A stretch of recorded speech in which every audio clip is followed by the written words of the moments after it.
And I now give the floor to Mr. Carlos Ruiz Massieu. You have the floor, sir.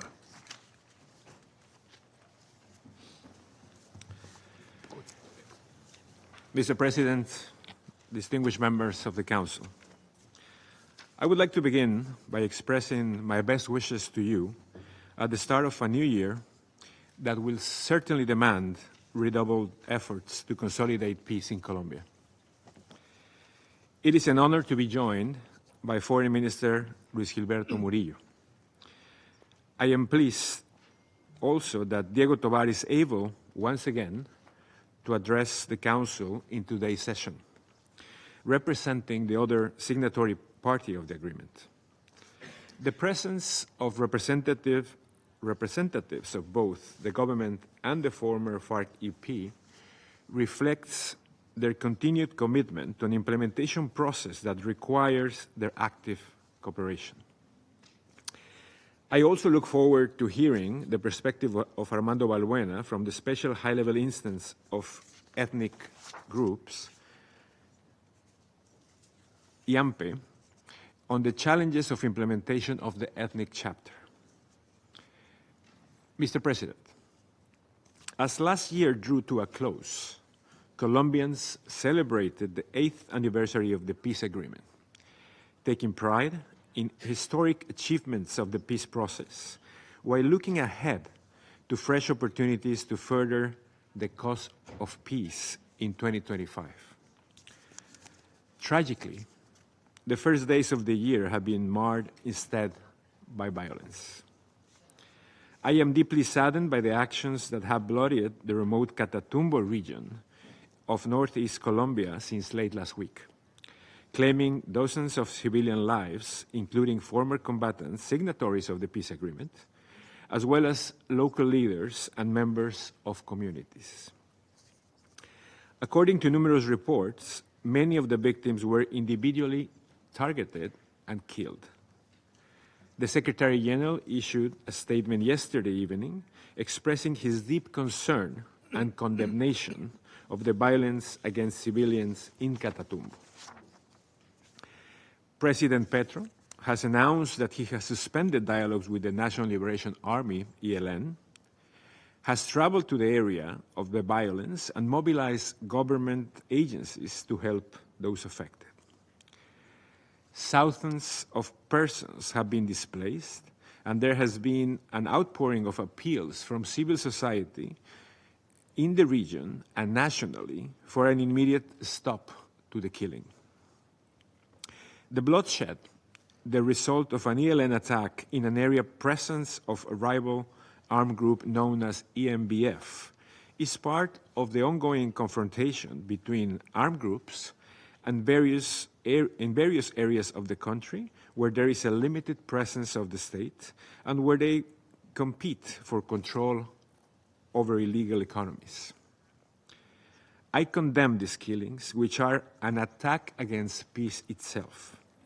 And I call again for armed groups to cease all actions that place at risk the civilian population, including community leaders and peace signatories. I call further for armed groups to permit unhindered access for humanitarian responders. Local teams of the verification mission have assisted in the evacuation of at-risk persons, including ex-combatants from the areas of confrontation. And UN humanitarian colleagues are offering their supports to the affected population. I would like to acknowledge the dedication of our colleagues on the ground in this area, who from the very outset of the crisis have been doing their utmost to help those in danger and in need. Mr. President, Catatumbo is like many regions of Colombia that are still awaiting the dividends of the 2016 peace agreement in terms of a comprehensive presence of the state that would bring public services, legal economies, development opportunities, and security. It is in the vacuum of state presence that illegal armed groups are fighting for territorial and social control. Implementation of the peace agreement is central as ever to lasting solutions for preventing and resolving the causes of armed conflicts. The Secretary General, in his report, acknowledges the strong commitment of the government to the implementation of the peace agreement. Translating the abundant desire for progress into increased results in the period ahead will depend not only on continued political will, but on establishing clear objectives and priorities, safeguarding resources, and overcoming obstacles to coordination. In this regard, I welcome the recent assurance by President Petro that budgets for the peace agreement will be protected despite the currently complex financial climate in the country. The success of the Ministry of the Interior's Rapid Response Plan aimed at accelerating implementation will depend directly upon the availability of resources to deliver.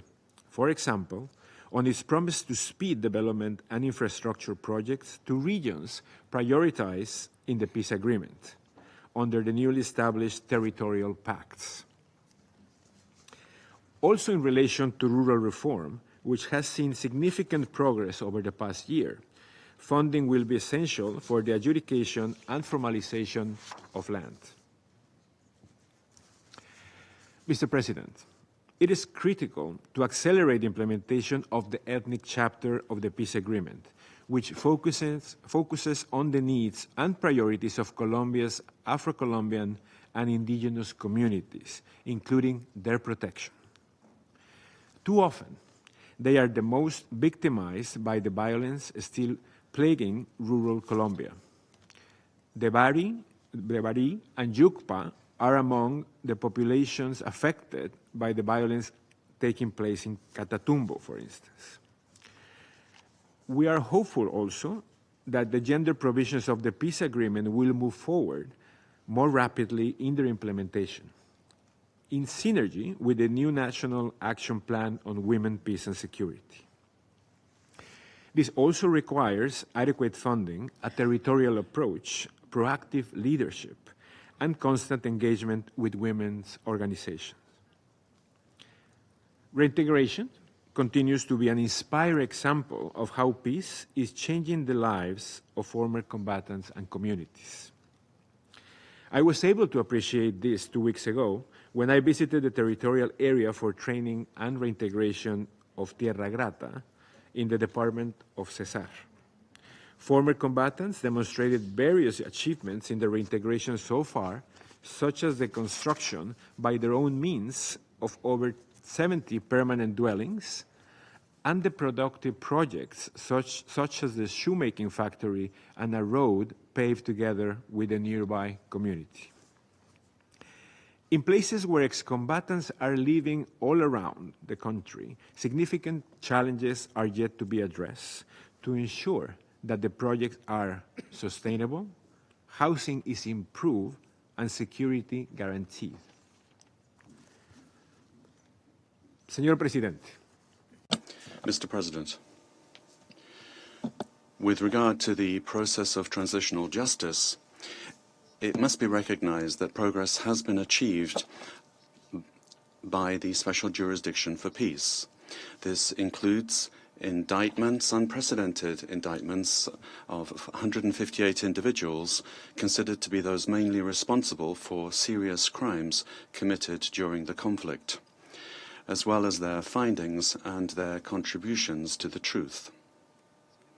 Nevertheless, it is still a source of concern that there are disagreements between the jurisdiction and those appearing before it with regard to the schedule and the scope of the proceedings. It is fundamental to continue with a constructive dialogue in order to achieve common visions and solutions that will make it possible to satisfy the rights of the victims and guarantee legal certainty for those participating in the process. The mission will continue to offer its good offices to the parties to this end.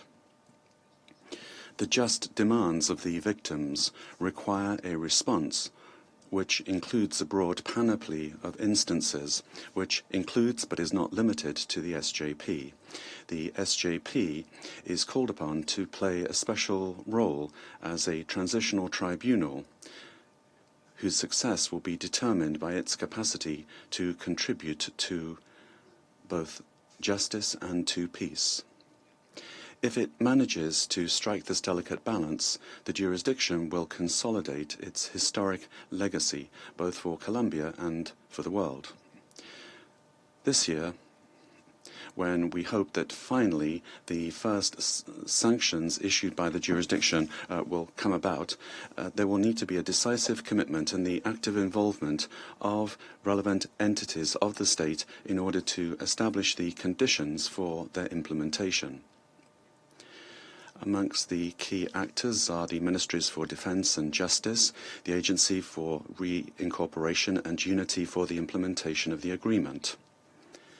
The allotment of the resources necessary will be an indispensable condition to achieve this goal.